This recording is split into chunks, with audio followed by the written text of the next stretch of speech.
I think you're totally right, and I think there's a lot of evidence that you're right, that the financial anxiety is a massive driver of depression and anxiety, obviously. That there's an interesting study that found people who have an income from property are 10 times less likely to develop an anxiety disorder than people who don't. And there was a really interesting experiment in how we can respond to that. It's one that President Obama said late in his term he thinks would have to happen across the country in the next 20 years for various reasons. So in Canada in the 70s, the Canadian government chose a town at random. It seems to genuinely have been random. It's a town called Dauphin. It's anyone who knows Canada, it's about 4 hours out of Winnipeg. And they said to a big group of people in this town, we're going to give you guys, for the foreseeable future, we're going to give all of you a guaranteed basic income. We're going to give you the equivalent of, in today's money, $15,000 US, right? There's nothing you can do that means we'll take it away from you. And there's nothing you have to do in return for it. You're citizens of our country. We want you to have a good life, right? It was partly because they had a kind of welfare system, but it was a lot of people were falling through the cracks, and they wanted to do a little experiment to see would this work better. And this was studied very carefully by a woman I interviewed called Dr. Evelyn Forget to see what happened. And loads of interesting things happened. People spent more time with their kids.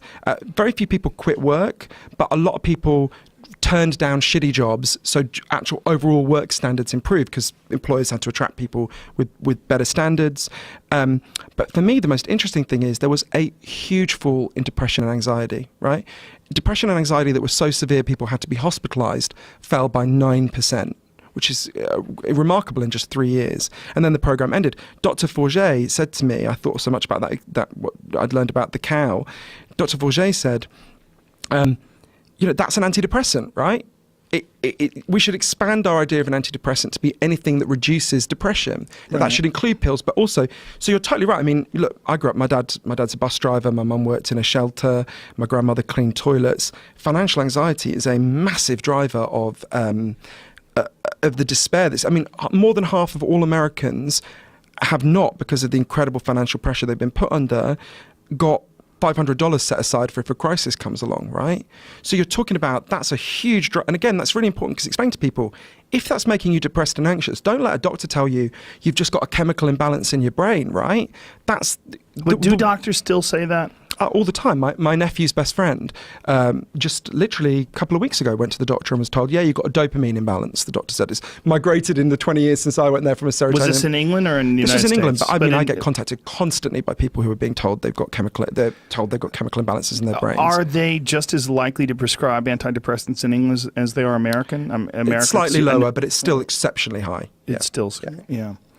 There's that narrative that an antidepressant must be in some sort of a pill form, and that even the expression antidepressant, it's a very confusing thing that we've sort of adopted very quickly in this country, and it's relatively recent, over the last 60, 70 years. And the people that have antidepressants in their body, that take them all the time and swear by them, boy, if you try to tell them in any way that there's a better option, they get extremely defensive.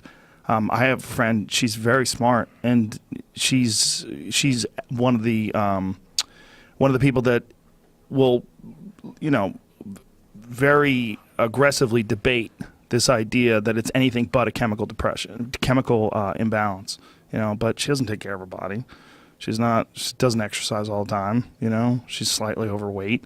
She doesn't eat the best foods. It's a weird thing. Well, and she's living in a society and culture that has all these forces that are rising that make people feel terrible, right? Yeah. And so a big thing for me is when I'm talking to those people, because I've had some of that reaction as well, not too much, but I've had some of that reaction as well.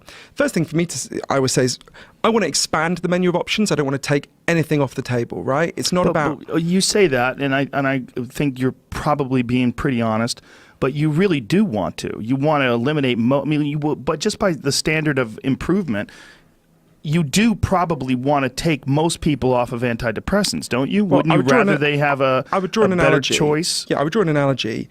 Obesity has massively risen in the Western world. It hasn't risen because people suddenly became greedy and lazy. It's risen because our food system is terrible, the way food supply system is terrible, and we built cities that people can't walk and bicycle around, right? And they're really stressed all the time, and they get home from work exhausted, so they don't have time to exercise, a lot of them. In that context, some people will do, stomach stapling, liposuction, that kind of thing, right? Yeah. Now, I'm not against that, But if we changed the society in the way that I would want to with obesity, so that people could walk and cycle and, they had access to healthy food, far fewer people would need stomach stapling or liposuction, right? So I would draw, it's not a perfect analogy, but I'd say is if the social changes that I want to happen, if we follow the places that have succeeded in reducing depression and anxiety, over time you would see fewer people feeling they needed chemical antidepressants. Okay, So it's not